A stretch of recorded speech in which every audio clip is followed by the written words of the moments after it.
Greetings. My name is Caitlin Danvers, and I have been told to read the following. Previously on the rolls we made.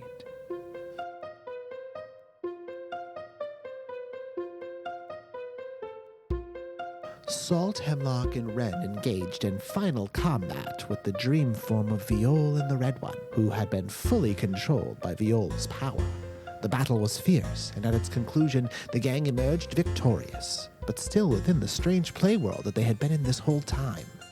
Wren checked her assistant director's clipboard to see what to do next, only to be told to do the final scene, which they didn't know what that meant. Then the Kirik, the massive spectral figure that Viol had summoned, emerged and attacked the gang. Salt fell down a cliff in the onslaught, and when all seemed lost, Wren wisely reset the scene by writing into her clipboard. The gang then returned to moments before their defeat, and Hemlock, using the death mark in his hand showing Lewin killing him, did the final scene and died. The gang reawakened in the Spring Willow Auditorium, hurt and tired, but having stopped the plans of the Red One once and for all. What impact will this victory bring? Welcome to Patch Day.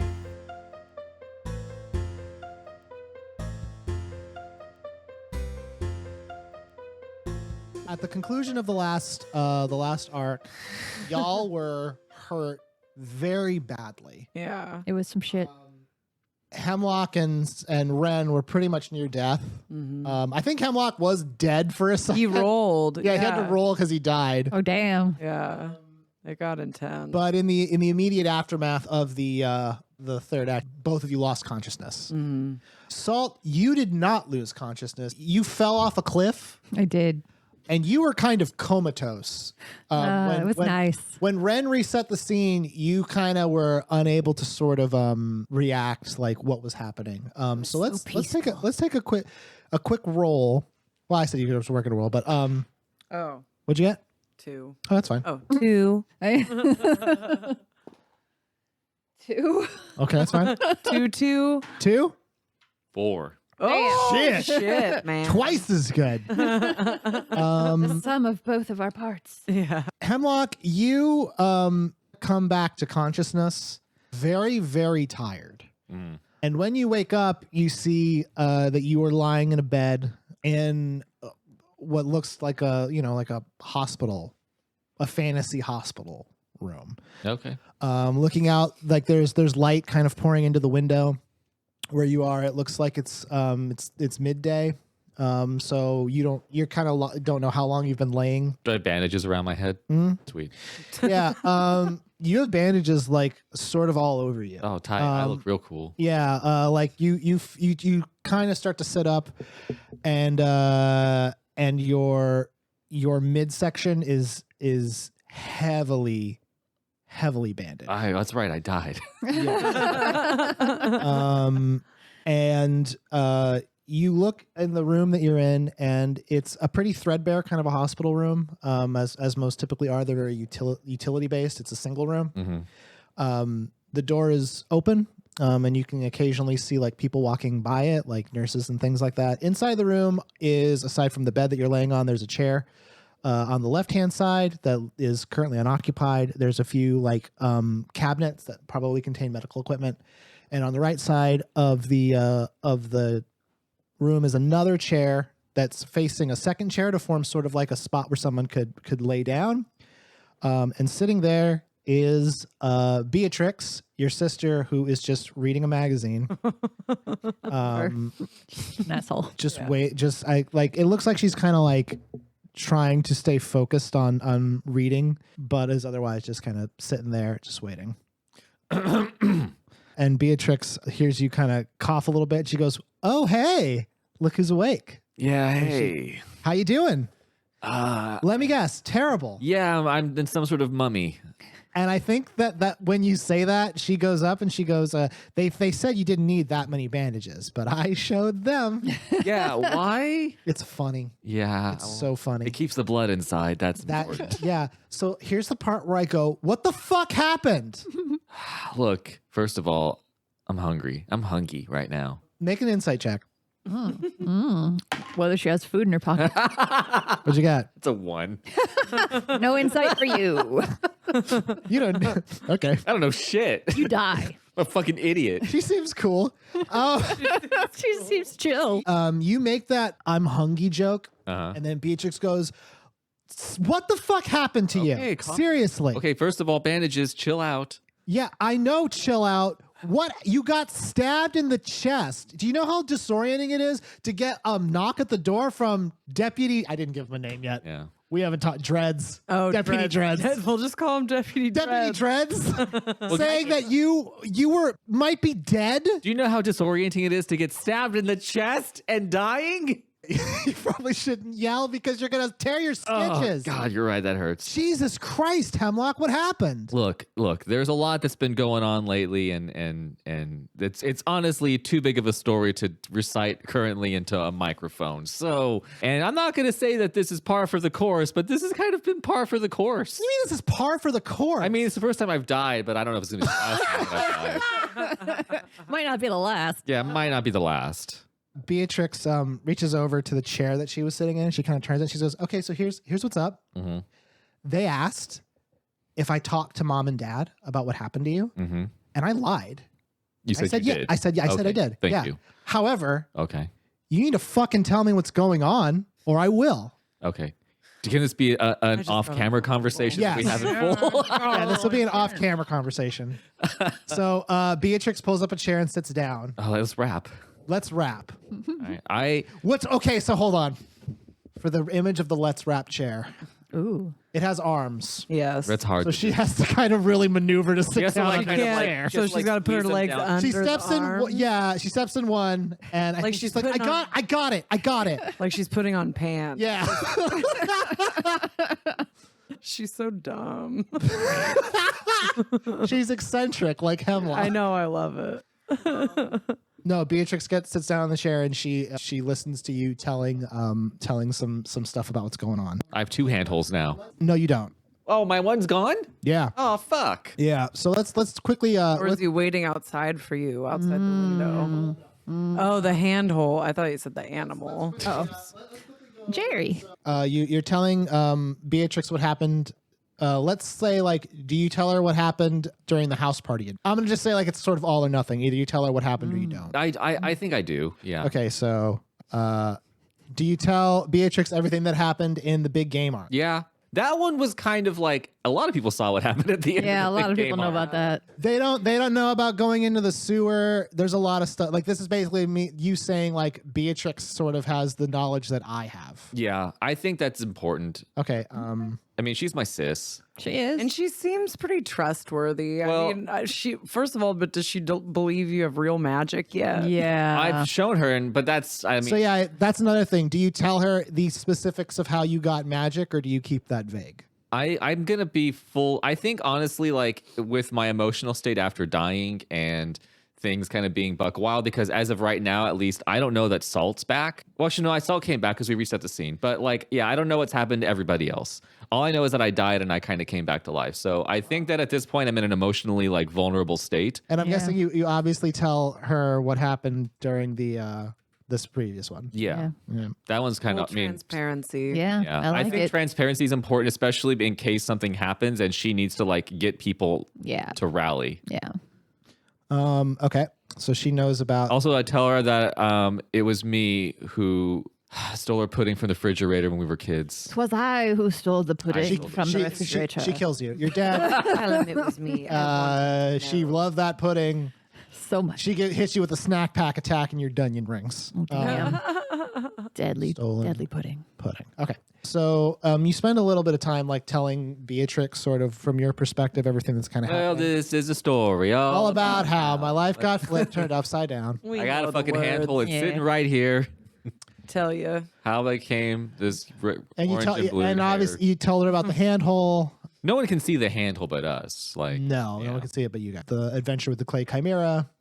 This is us putting together your save file. I basically give her a link. I this give her a is link to the us generating a Spotify. save file for the Yep. next part of Dragon Age. Oh God. All right. So we'll say that's going to take a while of you conveying to Beatrix all this important important ass She information. has me sent to an insane asylum. No way. She believes. you, No, right? I don't. You could I just don't, sneak out. I don't think she does. I think that she's just kind of listening intensely to sort of like this fucking wild ass tale. It's been a crazy year at school. It's been a fucking crazy year. It's It's been a fucking crazy year.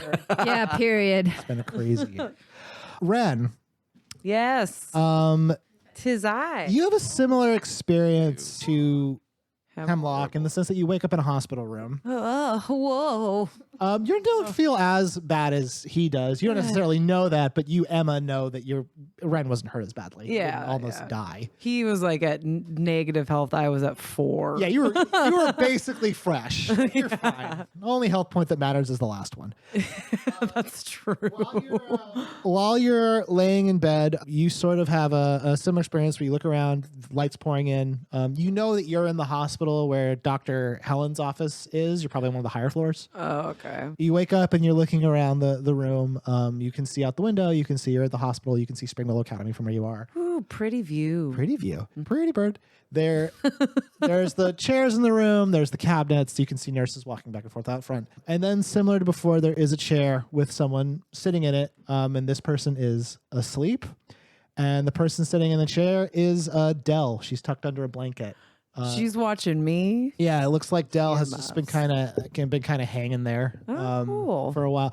Like you see that she's still wearing like her Spring Willow uniform. You can kind of tell because you can see like her coat kind of poking out from under the blanket. Mm-hmm. And it looks like she was studying. Like it looks like she was doing some reading like before she fell asleep because like laying on her is a textbook probably for like history or something.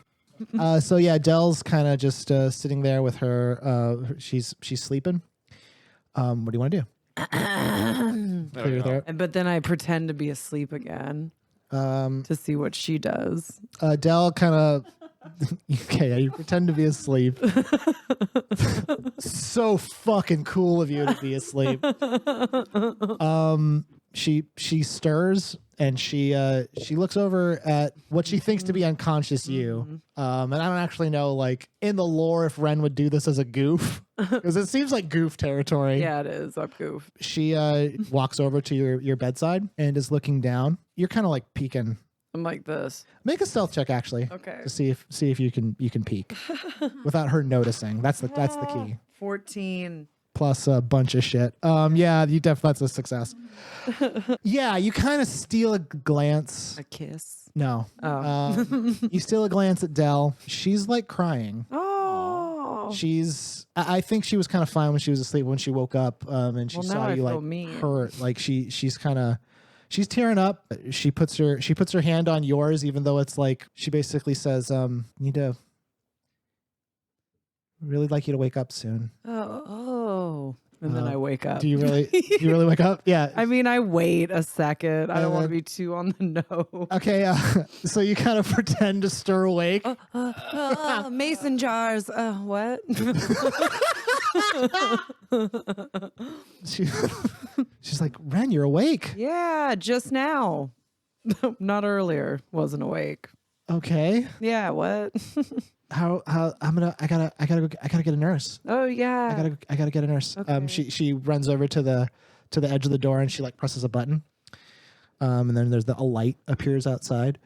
And then she walks on back and she goes, I didn't know if you were gonna wake up. Were you pretty worried? Yes, I was pretty worried. Wren, How nice. I don't know what we're doing here. No, I'm just kidding. you were fucked up. Yeah. And Wren, I don't know if you know this, but Hemlock was bleeding. to He death. was pretty bad. Like worse than me. I was the lucky one out of the couple of when us. you say that you say that you were the lucky one, and then Dell goes, I don't really know about that. Wait, oh my god. Do I have like no legs or something? What? I don't know. Is there something No, you have legs, and she points at them. Yeah. I'm like, oh my god, is there you something I wiggle can't your see? toesies. Oh. And then a nurse comes to check on you and stuff, and they do some tests, and we cut to a little bit later. You're able to walk around. Oh, good. Hemlock can't. but you can. Okay. Dell's walking with you somewhere to a different part of the hospital. She says like, yeah, I had my mom take me out for a couple days so I could just like keep an eye and stuff because you well, you don't know what happened after you hopped into the big crystal, do you? No. And she walks you over to another hospital room. Similar to your layout of the room, Daniel Steffens is in there. My mom. Yeah, yeah. Well, Daniel Steffens is in there, but he's kind of just like he's just intently staring at your mother, Ellen Steffens, who is laying in the hospital bed, and that's it. She's just laying there. She has what I would call a fantasy equivalent of an IV. Yeah. I'm hooked up. Okay. And Dell says she kind of like passed out after she helped, I guess, bridge the gap so you could hop back through. Oh, yeah. She hasn't woken up yet. How are her vitals? We have the technology to know that. Yeah, actually, she says like they got a few clerics in here to take a peek and cast some spells on her. Like she seems stable, fine. They don't know why she won't wake up. But otherwise, it seems like she's okay. She's just like stuck asleep. Maybe she's just tuckered out. That's all. It takes a lot of mind power to bridge the gaps. Mind the gaps. Mind the gaps. Mind the gap. Takes a lot of power to mind the gap. Yeah. Yeah. Daniel Steffens, he like, I mean, you're talking not quietly, like you're not like whispering to Dell. Yeah. Which is a thing in real life too. yes. Daniel is he doesn't even seem to like notice you. He seems very much just kind of like looking at Ellen, and sort of like crying very softly. Oh. What do you do? I'm gonna go in there and check on him. Okay. I'll say you walk in. I don't think Daniel says anything when he I don't even think he really Notices that. Yeah, I'm I think you kind of just like you just kind of walk up next to him. pat him on the back. Yeah, I'd say that you do that, and then he reaches up to like hold your hand, Okay. and he doesn't say anything. He's just sort of not talking. He's just kind of holding your hand and looking at Ellen just be There. unconscious.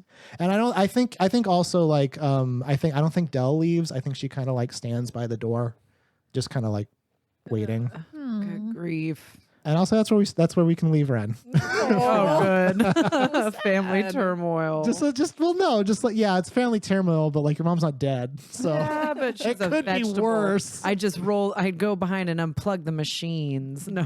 Bye bye, mommy. Drama.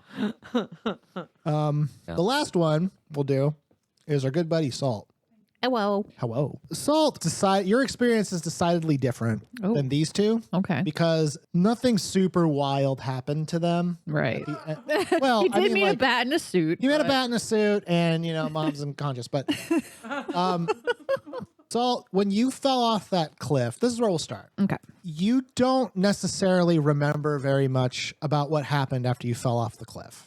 Which is actually true. It's very good. Yeah, because you ran Danielle in real life had to go. I was in a weird comatose state. Yeah, in real life too, because you need to eat something. Yep. You ran off from our game. When you fell off the cliff, you were falling towards basically like what you knew to be like a sheer rock surface, like just a flat ground, because that's where you had fallen.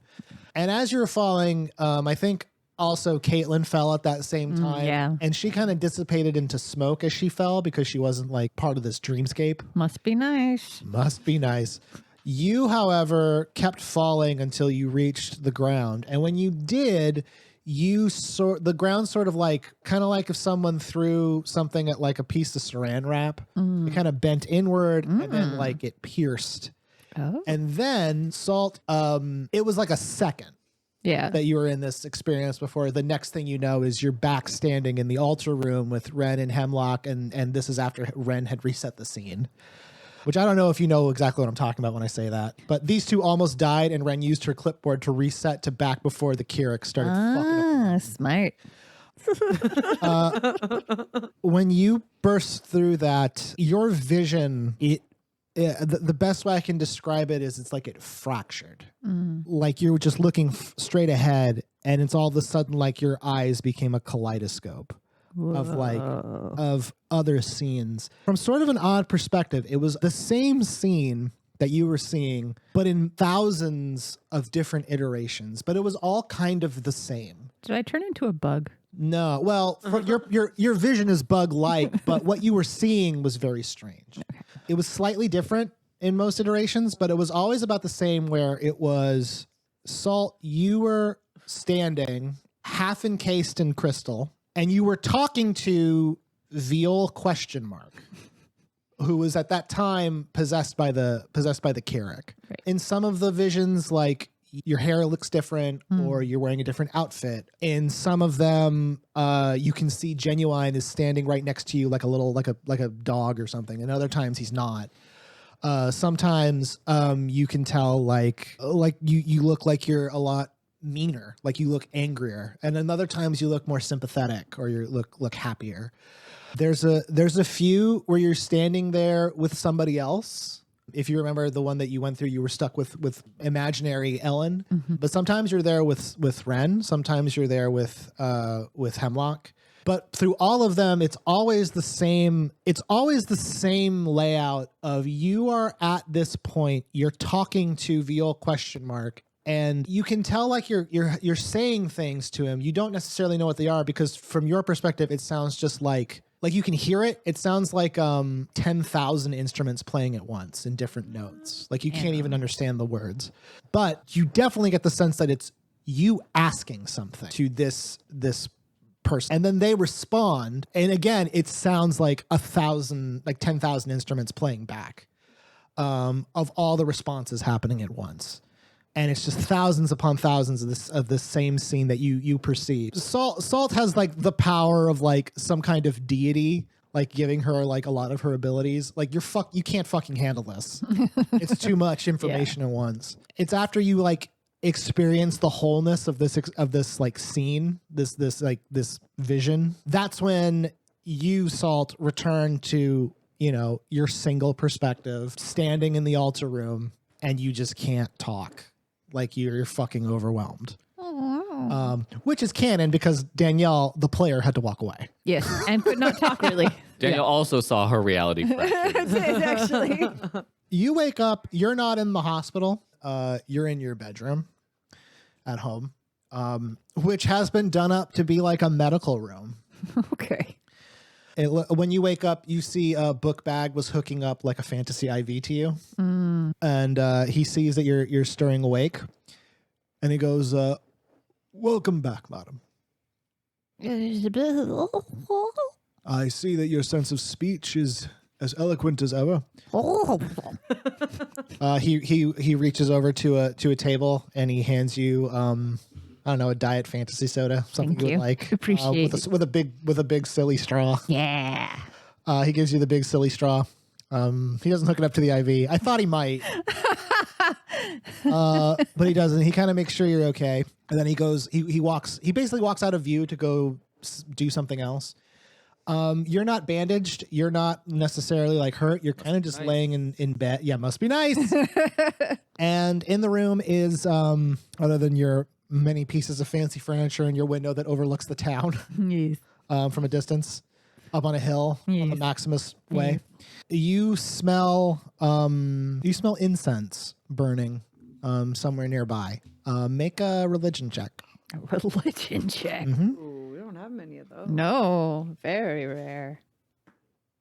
13. 13, and I think your religion score is higher than 0. Yeah. Let me take a look real quick. It's +2.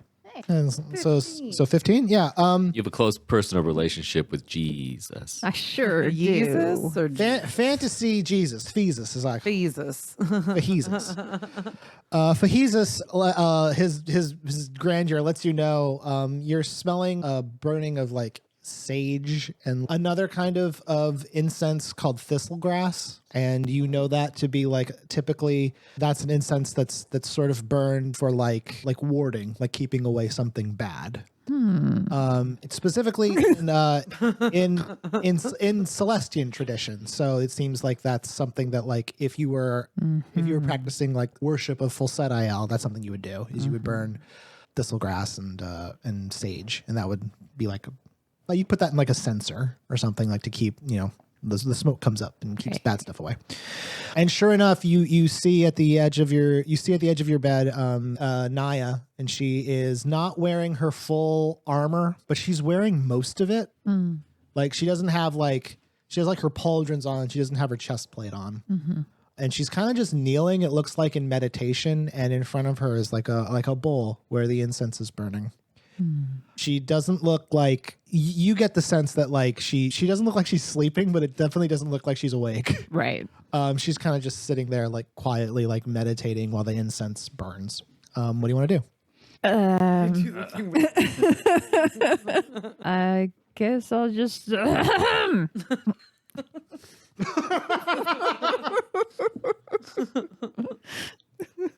Naya's eyes open, and she looks up at you, and she goes, she smiles, I think, more warmly than I think you've ever seen her smile before. All right. And she goes, your dreams have ceased. Do you mean am I awake? Yes, but also I could tell your mind was very troubled, but you seem better now. Well, I am awake.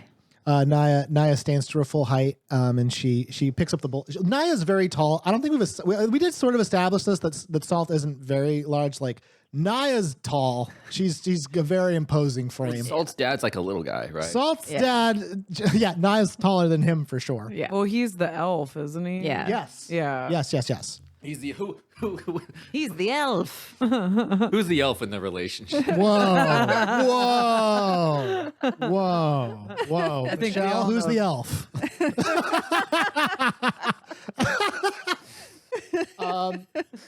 So she grabs her bowl and she blows out the incense, so it stops burning. She says, I will leave you to your privacy. I'm only wanted to make sure that you would. No, wait a minute. You say, wait a minute. Naya waits and for you to say something else. I guess you should know what I was dreaming about. Did you ask Naya if she knows what you were dreaming about? Yes. Weird ask. Everything Salt asks is fucking weird. Whenever she. Well, I'm trying to think if Naya would know. Yeah. That's a good question. Make a roll, and I'll add your insight to it and see. Right. Well, I guess I just add like your wisdom to it. Ooh, 18. Oh wow, that's good because your wisdom is 0. Yeah, I've got. I forgot. Always mine. Offended. Yeah. Yeah. When you say, "Did you know what I was dreaming about?" You see, she does slightly react to that question, not in the way of like us, the players, going, "That's a dumb question." She reacts like you saying that specifically like took her off guard. And Naya says, I have seen people fall into dreams like yours before, dreams of other places, other times, normally when they are receiving a gift from Fosatael, a vision, a truth. It's very dangerous to see such things, but Blew my mind. you seem to have come out none the worse for wear.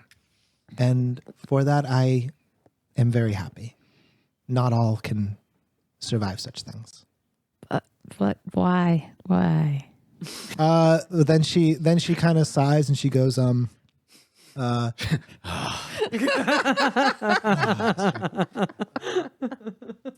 she says, none should bear full witness to what a god may know. There's too much to know. That God seemed to know a lot about me. Mostly just me. I was there most of the time. Naya is curious at this, and I think it might be obsessed with me. she goes, I would say at this point, Naya kind of looks down at her incense, and it looks like she almost wants to start it back up again. She puts her mask on. But then she chooses not to, and she takes the incense and she sets it down by your bedside table, and she says, if you feel a little uncomfortable with what you saw, lighting this will help. I promise. And then she puts her hand over it, and you see like a pale light flow out of her hand into the bowl. Mm-hmm. She bows slightly. I don't think she really knows how to act with you. Because normally this would be the part like if it was Ellen Steffens to Wren, she would kiss you on the forehead. Yeah. But she doesn't know what to do. But I'm weirded out because it's like I feel like I know her now because I know the alternate that's her. sort of weird, right? Yeah. So she just kind of bows and she Okay.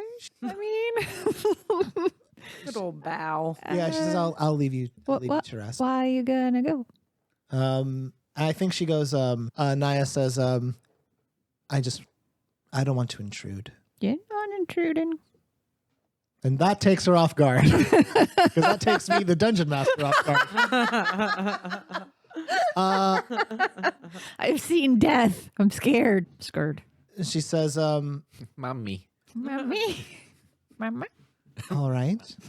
She walks back over to where she was kneeling. There's a chair, like at the edge of your room, a really fucking nice chair. She grabs it and she carries it over and she sets it down. And she says, well, what would you like to do? Okay, so I need. I'm gonna try to explain something to you. Are you gonna tell Naya? Interesting. Because I feel like I could trust her now because of other Naya.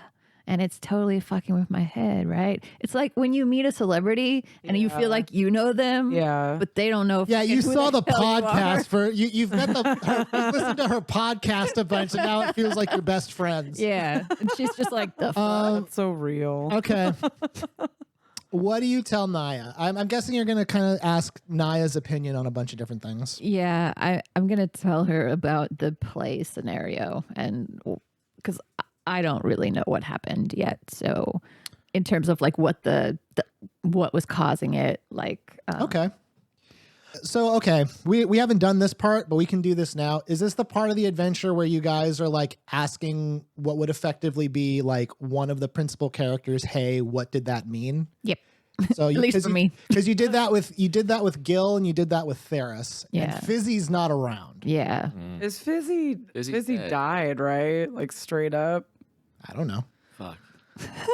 You and your fucking riddles. You do know. You do know. So you're asking Naya about what happened with the play. Yeah. Then we'll say that like as you're talking through what happened with the third act play, like Naya's listening very closely. Because she did display some level of understanding of what was going on, more than others did for sure. Like she sort of didn't balk at punching the red one and sending it into the wall. And we can sort of open this up to the gang. Like if you guys want to ask a question of Naya, we'll say that like you're doing so through Salt. Cool. Like Salt had the idea to do so. Beep beep. Yeah, beep beep. We'll say you beep beep her telepathically. Anybody got You a get question? on a fantasy Zoom. You hop on a Zoom call because everyone's socially distanced in Springwellow and they are up on their curfews and masks.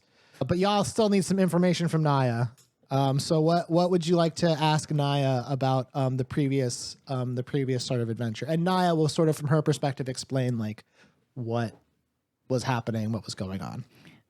This is that afterwards parlor room scene. Right. Yeah. Yeah. This is the I you want to darn ask kids. why I got pulled out by I can't recognize Full Satiel? Elsa Tyel. Okay. Yeah, I'm guessing that like one of the things that you can say.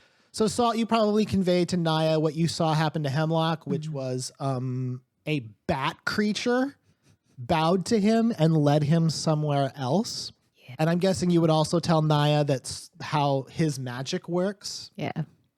And then Naya is very curious about this, and she goes, Hemlock can do magic by seemingly random action then. Ham boning. He's Yes. dancing in the corner. Yeah. The only members in Celestia who can do that are known as magisters. They are able to conjure the will of Falsetiel physically. Ah. Well, It is goddamn. But very few magisters exist outside of those who've been trained for life. And you said it was a bat creature. It was a bat. Was that the bat in the suit? It wasn't wearing a suit, but it was a giant bat. I wish I had seen that. So one thing about Naya that you've noticed, like as an accessory, like she always has like a giant book with her. Nerd. She pulls it up and she kind of flips it open, and she holds it up to you to see, basically. And it's a picture of like it's what Hemlock saw, like that giant. It looks like a fucking robot with 4 arms. But there are like things flying around it, and one of them that's pretty close looks like a bat. In a suit.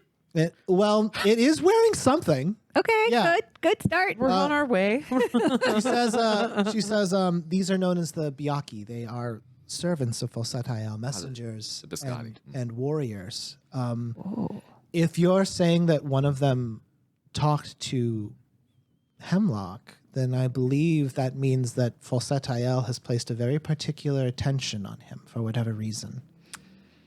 That's cool. Especially since he has the ability to cast spells as one of Falsetiel's magisters. So could that be possibly? Possibly? Possibly. Could that possibly be a bad thing or a good thing? Well, most likely very good. Sweet. Falsetiel is a god of law, of justice. So if Falsetiel would cast his gaze on Hemlock, then that would mean that Hemlock is meant to do his work. It's an internship, y'all. You did show up at an office building. Yeah, you did. And have basically a job in a boardroom, So yes. Michelle didn't see it. There was a bat wearing a suit and had bifocals. Okay. Well, That with bifocals. So that's a question about Falsetiel. Thanks. And I will say that like us, the players, know that is true. So what's another thing you want to ask? do we know more about Falsetiel or just what we've heard? Or picked up? I mean, what would you want to know? Just basically like if he's the god of law and justice, what that looks like. Or who is his antagonist? Okay, that's better. Who is his enemy? Who could does possibly he? that might be Who does he not like? Interesting. I think Naya goes, Falsetiel's true goal is balance. He wants things. I'm sorry, they want things. She would have said it right. Falsetiel is genderless. Gotcha. They want things to be ever in balance, neither too good nor too evil, in order for the world to flourish. His true foe is the goddess Hell. You do laugh at that. And Naya goes, yes, I too laughed during my training. What? She is the goddess of conflict, and she flips through the book a little, and then she shows you a picture of a depiction of hell. And I don't know how else to say this, but it looks like a holographic picture. Ooh. Where it looks on the one hand kind of like a normal woman, like a normal young woman, and then when she shifts it slightly, it sort of looks like a rotted skeleton. Nice. And as she kind of tilts the book back and forth, you can sort of see like it shifts back and forth. Hell is the goddess of shifting things and causing change, forcing change. Are they are you meant to balance each other. anti-progress? Me personally, no. Because that sounded a little bit reactionary. I don't know. Naya says no. She's like, no, I'm actually quite progressive. Thank you. Okay, I've got my eye on you. Yeah, you might notice I always sit on the left. And then she winked.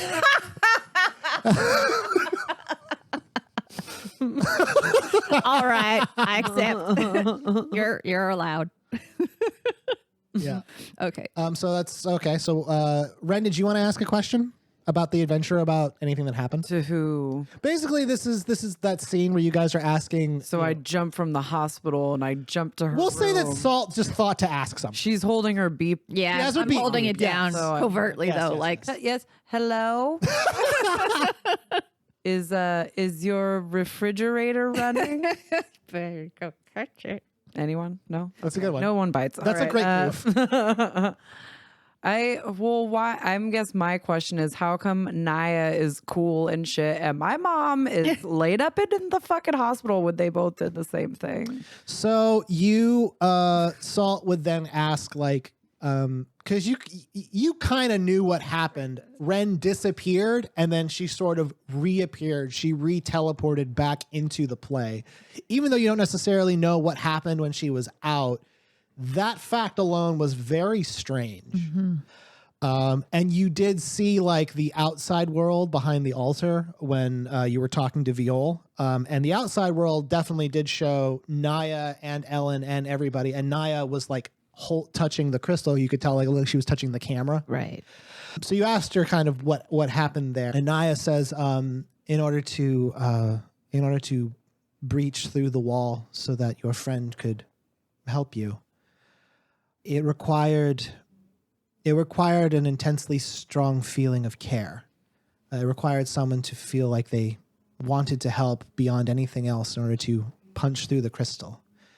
I was able to act as a conduit for that, but it had to come from someone, and that was Wren's mother. Oh shit! I thought it was you. I was gonna be sad. Okay. No,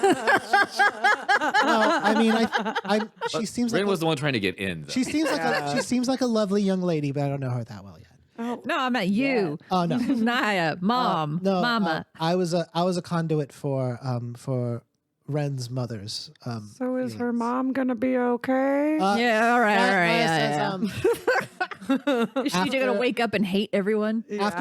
After the spell was finished being cast, she collapsed, and I tried to awaken her, but nothing. Does you mean she dead? No, she just seemed to have fallen into some kind of slumber. Oh. But I couldn't tell. Help anybody. But she says, like, I could tell there was nothing necessarily physically wrong. Something about Only mentally. something about the experience of bridging this gap was too much.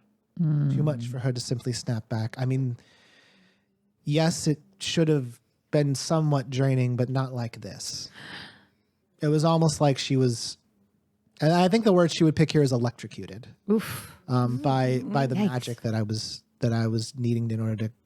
So she's like back in digi-egg form. Like that was just like too strong of a spell and shit took her all the way back down. Yes. Okay. De-evolve. Is that a Digimon? Yeah.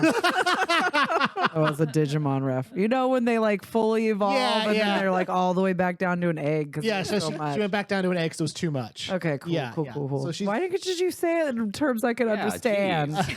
I'm Yeah. over here thinking she's dead and shit. No, it wouldn't be. Okay. Okay, sorry. Oops. I mean, beep, beep. My bad. So yeah, so that's sort of the information you get.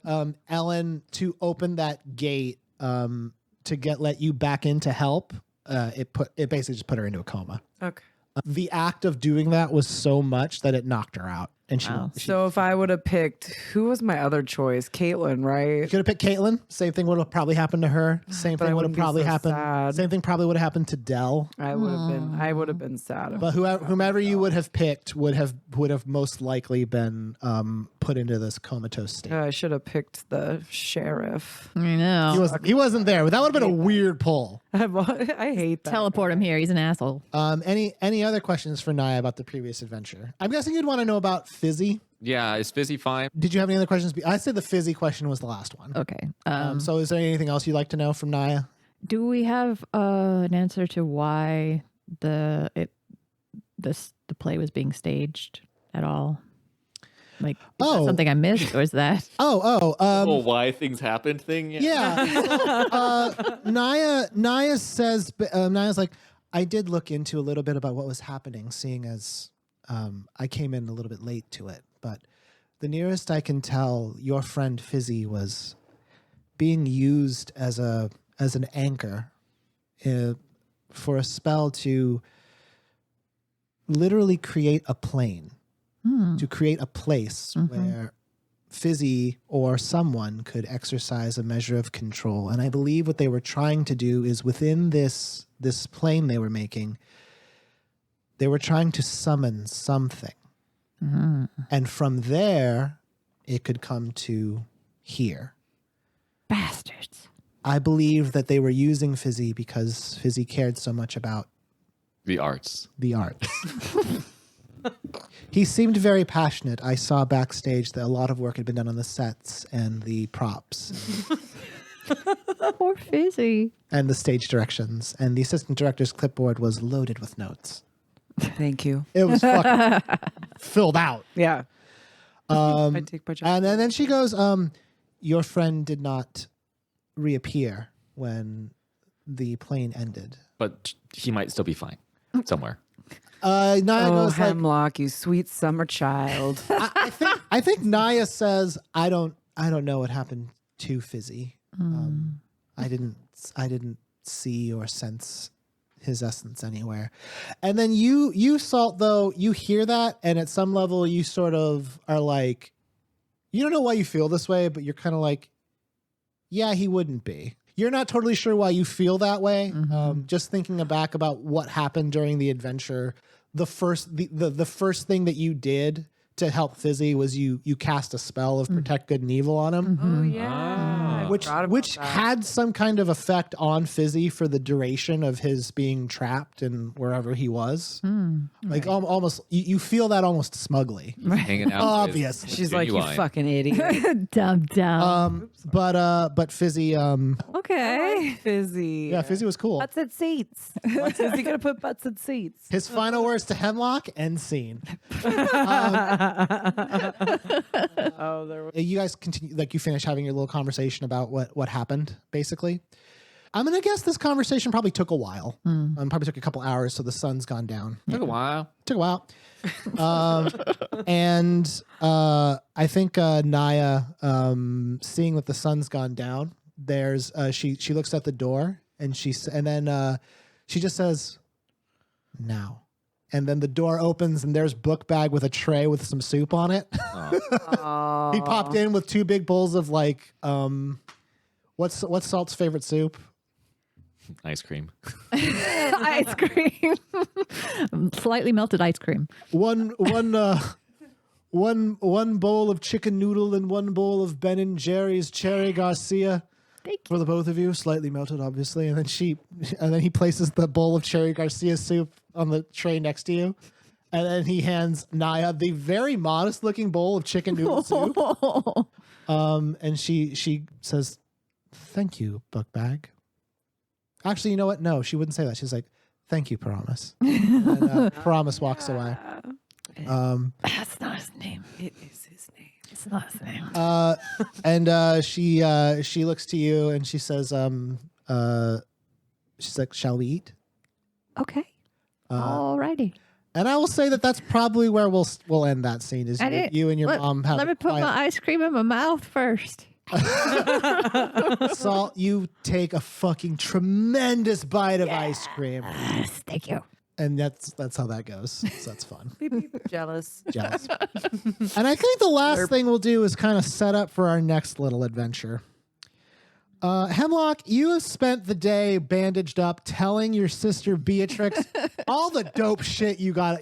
Because, man, fucking, you're like a Power Ranger up in here. Yeah, it's normal You're to fighting Salt. Rita Repulsa, and you're winning the day. I need someone in the fam to know how hard I'm working. Yeah, she does. She's like, "Geez, Louise, that's a lot, dude." Yeah. Fuck. Yeah. She gets up and she walks to the window, and it has gotten dark. This is all like the same day. Right. And then she goes, shit. Well, I'm not going to tell Mom and Dad. Thank you. You're welcome. That's your magic power. Yeah, I guess. But then she goes, well, here's the thing. I think you owe me now. What? Yeah. I saved everyone's asses back there. Oh, yes, you did. But I mean, my ass probably wasn't in danger. No, I think your ass would. Okay, first of all, I don't want to talk about your ass anymore. But Thank you. what do you want? Well, it's a bit of a proposition. Boy. She reaches into her pocket. Takes off her clothes. No, Sorry, what? we're not playing Necopara. She reaches into her pocket and she pulls out, it looks like a Xeroxed flyer. Oh, Jesus. And she hands it to you. No. And she says, You're doing I'm a going to let you retirement rest. party. Get your measurements. Let me know what they are because I'll have to get the tailor to make the suit for you. See you later. Oh, God. You're doing. And then as she's walking out, she's like, hero. And she leaves the room. And you look down. So wait, did she just turn into a bitch Yeah, out she of just went nowhere? villain. No, she's just being a sassy older sister. Oh, okay. And as she leaves, I don't have one of those, so I don't know what that's like. You look down at the flyer. Is it a contest? It's not a contest. There is a contest mentioned, but that's not what the flyer's for. The flyer is an advertisement for a ski lodge.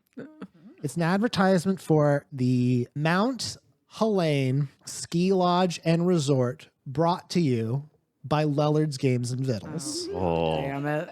Lillard's got his fucking hand in everything. Yeah, And every pie. and it gives some dates. The dates fall right in line for like your winter break. And then it says in bright letters, almost like they're shimmering because they're magically Jeff looks so enchanted, a mystical evening of magic by the magnificent bee and her wonderful assistant. And then right below that, it says her brother, Hemlock. She made this up beforehand. What the shit? And next time on the Rolls We Made, it looks like y'all are going to a ski lodge. Oh my God. Are we having like are we doing like a 1980s movie? Yeah. Yeah, you're doing a 1980s Snowboarders movie. versus the skiers, and they're trying to. Hey everybody, it's JoJo, the Dungeon Master for The Rolls We Made, because the real podcast were the rolls we made along the way. Thank you for joining us in episode 36 of The Rolls We Made, patch 1.3. Ooh, it's a patch day. That means there's new rules, right? Well, actually, this time around, I didn't mess with the rules very much, and they're probably going to be what I like to call a mini patch or a hot fix, probably closer to the actual start of the next real arc in the series. Right now, we're going to be moving into one of those mini arcs, similar to the Clay Chimera, just, a little funner. One thing that I really like about these patch days, honestly, is their little visits to Ozzle Notchbrow, which are going to pop up next. And I know what you're thinking. You're like, wait a minute, the end of that section I just listened to kind of sounded pretty final. Like, why are we just suddenly going to Ozzle's now? Why don't you just end the episode? Well, because they went to Ozzle's and we recorded this stuff sort of out of order. So they've all advanced to level 7. In case you're curious. And all of them have respect their spells. They've changed all their spells up. Hemlock and Salt needed to really mix up what they have. So now Salt is basically like a water and earth bender who can blow stuff up. And Hemlock has a magic invisible knife that he can stab people with. So they are much more the kinds of archetypal arcane trickster / warlock characters they were this whole time. I think that's all the big announcements on the game. I'm going to do the ad now.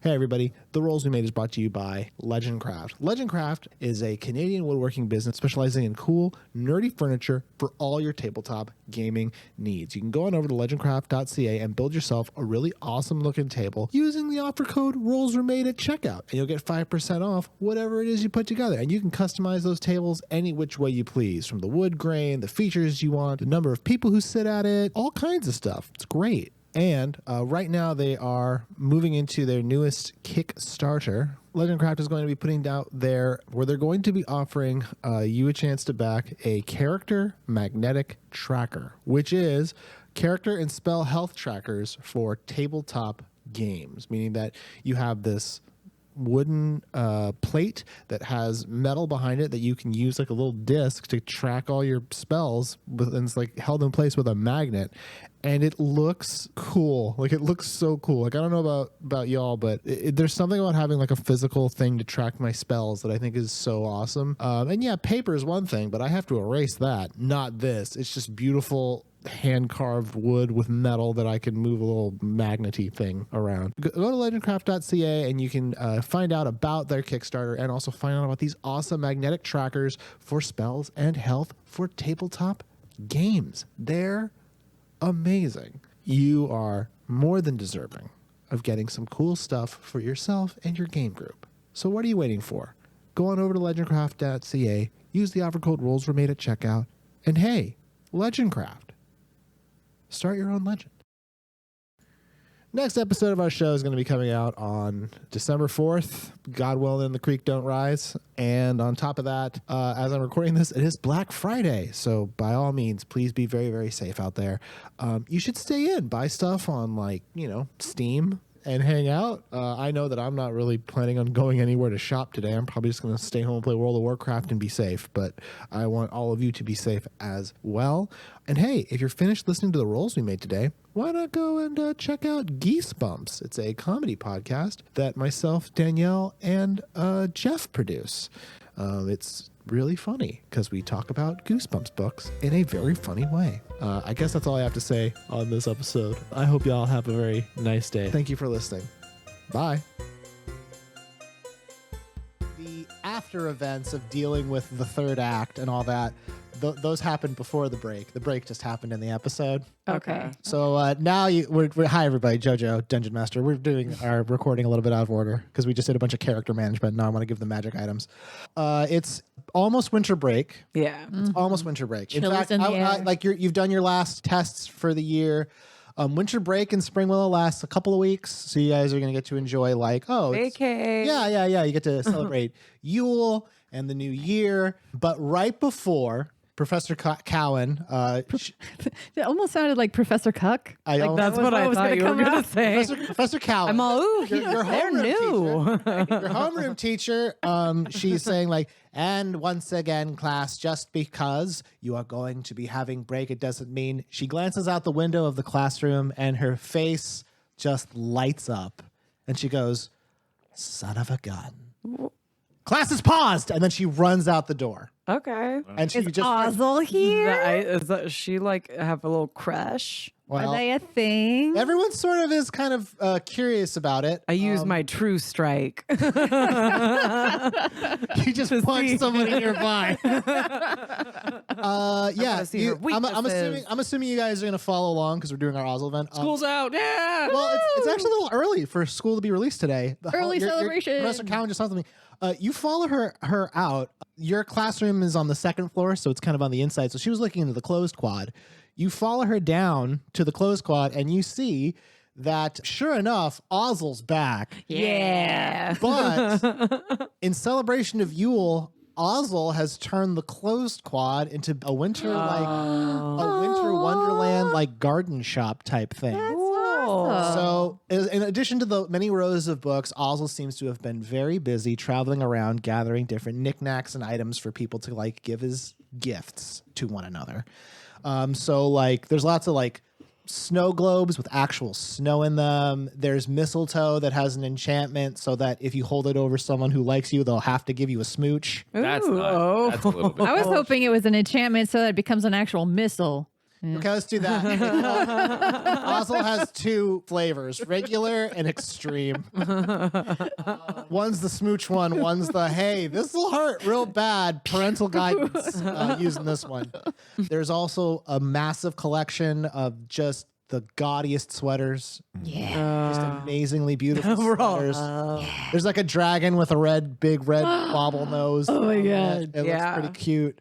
Like there's a big tree in the center of the quad that's kind of like done up with white frost, and everyone's going up there and putting like little notes on it, like wishes for the new year. And it does actually look like some of the richer people in town are already here. Like it seems like there's some kind of a community event. Oh, fun. Some people showed up and are like taking them down and like, oh, I'm gonna fill this wish, that kind of a thing. Wow. So it's a pretty big event, but as usual, Ozzle Notchbrow, the Librarbarian, has his massive throne that's done up like a Santa type deal. Like Ozzle's a dragonborn. He doesn't have a beard. I'm kind of picturing the ghost have a of fake beard? Christmas. He has a fake beard. He has, and it's not even like a good fake beard. Like you can tell, like it's hanging on by string because you can see his little chin. glue. Oh God. It's just hanging down. There's a little kid sitting on his lap, and he's like, "What would you like, young warrior?" and the kid's just terrified, and he was like, "A book!" And then he picks up the kid for a second, and then like one of his associate workers who's dressed like not like an elf because that's like a person, but like Yeah. I guess would be a racial stereotype of an elf. Okay, I'm with down. with like the pointy hat with the stripes. He takes like a fantasy picture, a fantasy Polaroid. He's keeping it in his mind palace. You know what? No, you know what he does? He quickly draws it. Oh, like a Magic. quick There we go. sketch. Sketch artist. He magically quickly draws it for them. But Ozzle catches sight of the three of you, and he goes, Well, my 3 favorite customers. I can see you are here to enjoy the bounty of knowledge that I bring once again, and holiday cheer. And he hands each of you a candy cane. I love that we're his favorite customers, yet we have not bought anything from it. That's not true. Well, we get all We've the not paid stuff. money for things. Oh, well, okay, that's right. Well, Wait, can I have one of the fruity candy canes? I don't you want absolutely can. Like, So he takes away the peppermint one and gives you one that's like Like the sweet tart one or whatever. Yeah. He says it's pomegranate. It's just sugar, and your brain fills in the rest. Yeah. It's how candy works. Then also says, I have taken some of my finest books and put them in my Santa's throne. By all means, children, hop on Ozzle's lap and pick a book. Pass. Oh. I'm down. 'Tis the season. Oh, yep. Okay. Hop right on up. He cracks every knuckle he has. Shit. There's That a was lot loud. more than you were expecting. That was loud. It sounds like some someone lit a extras. firecracker. But no, as before, Ozzle Notchbrow has granted you a choice of items, and I believe the only one of you who has an asset is Hemlock, so you can target a slot.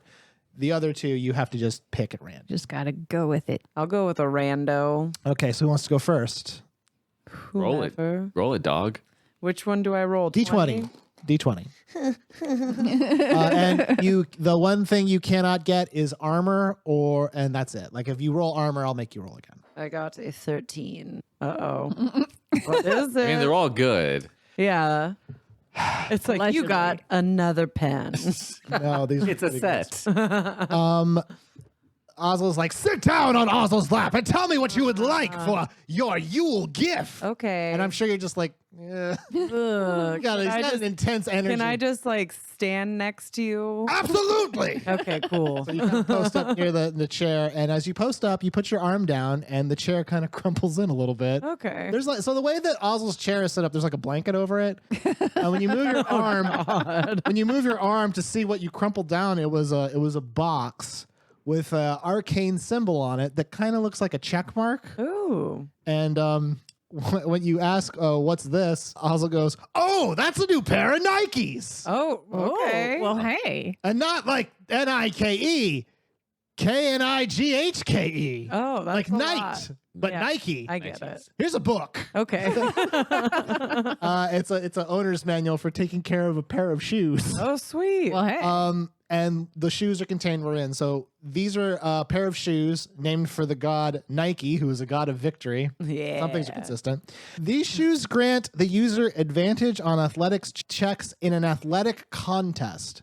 So like if it was a foot race Yeah. or like you're lifting weights or something like that. It also allows you to jump double your jumping height Yes. That's pretty double cool. jump. That's pretty cool. without additional effort. Now at we can all go back times. to all the levels we were at before. Yeah, go back through. So basically, you have double jump, Sick. and they also look fucking really cool. They match all your outfits. They're so sick. Oh, like the ones that you're They're wearing. so sick. They're so sick. Everything's so hot right now. Not Yeah, those- those shoes. They're the Yeezys, That's they're not the Yeezy shoes. No. No, fuck No, it. no, that's those. no, they're not. peasant They're not shoes. Yeezys. But this is the start of Wren's amazing shoe collection. Awesome. But no, now you have Nikes. Sniper I pair of think Nikes. the double jump's gonna pop up more often. But Probably. Just Hey, situate you like never know. I'm just gonna do it just to do it. yeah, but just like me.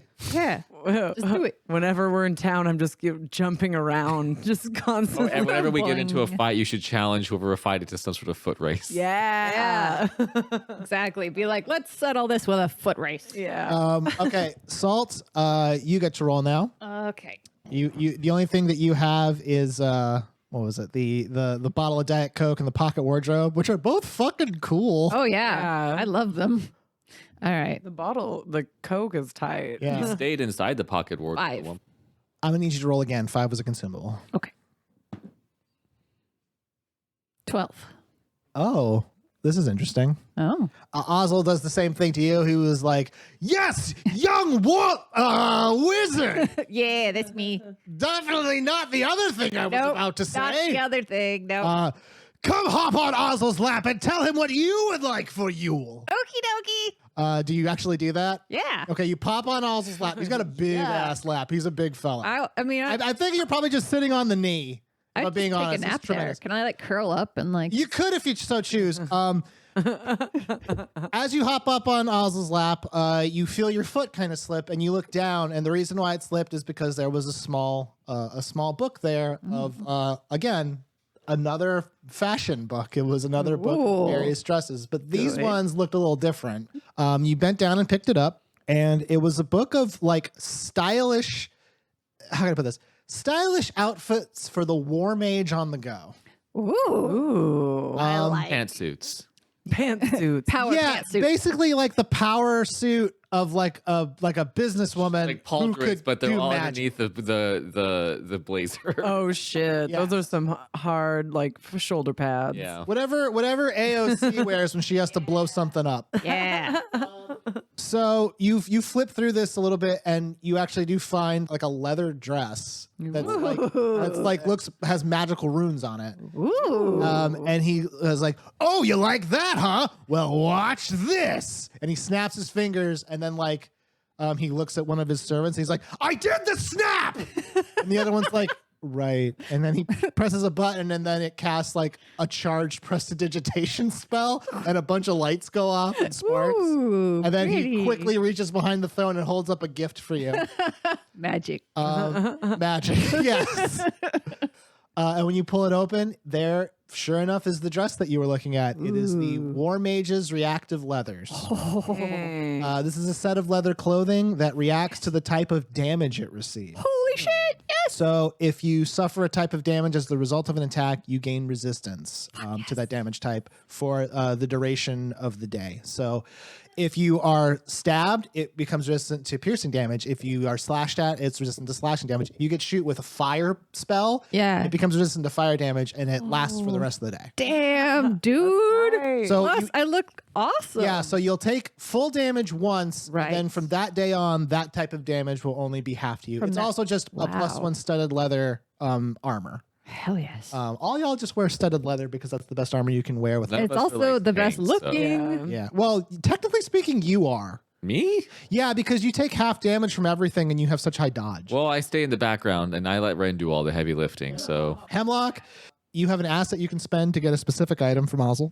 I already have armor and I have my You have armor and one accessory, so you can choose a weapon, another accessory, or a consumable. I would like a weapon. specifically. Well, then you gotta roll.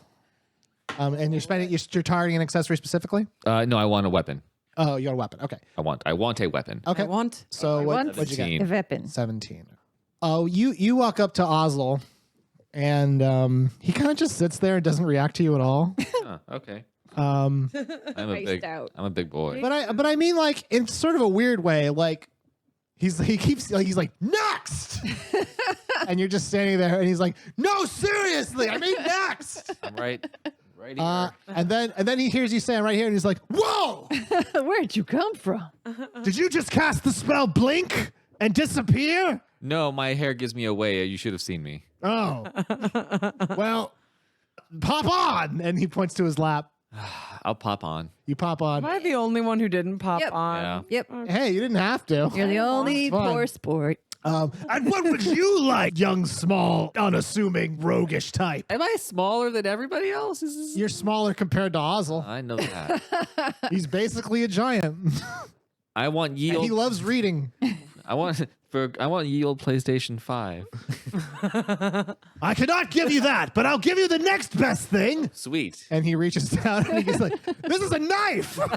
Ooh, That's right, kids. Video games are for nerds. knives. Knives are where it's at. And he just puts a fucking knife in your hand. No fanfare. No just- fanfare, no. Just a knife. But what's interesting is the moment you touch the knife, like it looks like it disappears as you touch it and then reappears, and it's kind of like it's shifting. shy.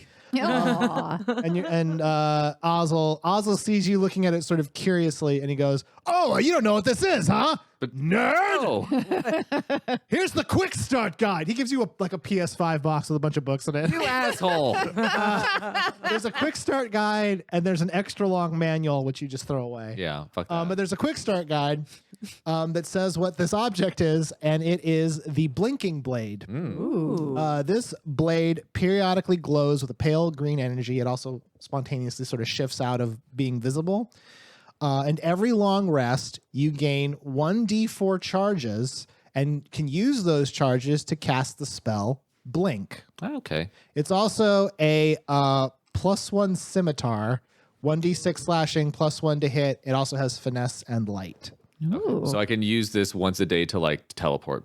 No, you can use this 1d4 times per day Oh. to teleport. Oh. Yeah. So 4 times? Up to 4 times. Up to Up to 4 4 times. times. So, So when- do the first time I do it, do I roll that one time? yeah, and then we say like, okay, so you cast Blink, so you can cast Blink a couple more. You can use Blink a couple more That's times nice. to like Oh, that's vanish. So it could be a one-way Yeah. trip though. So if I just want to use Blink to go across the room to get like a snack, I could roll and then be like, well, I have to walk back because I only rolled a 1. Well, no, when you cast Blink, what happens is you shift to the astral plane Oh, it's and you just kind of walk around. Cool. Everything's grayscale and nothing can see you, but like you still have to physically move in that space. That's so lazy.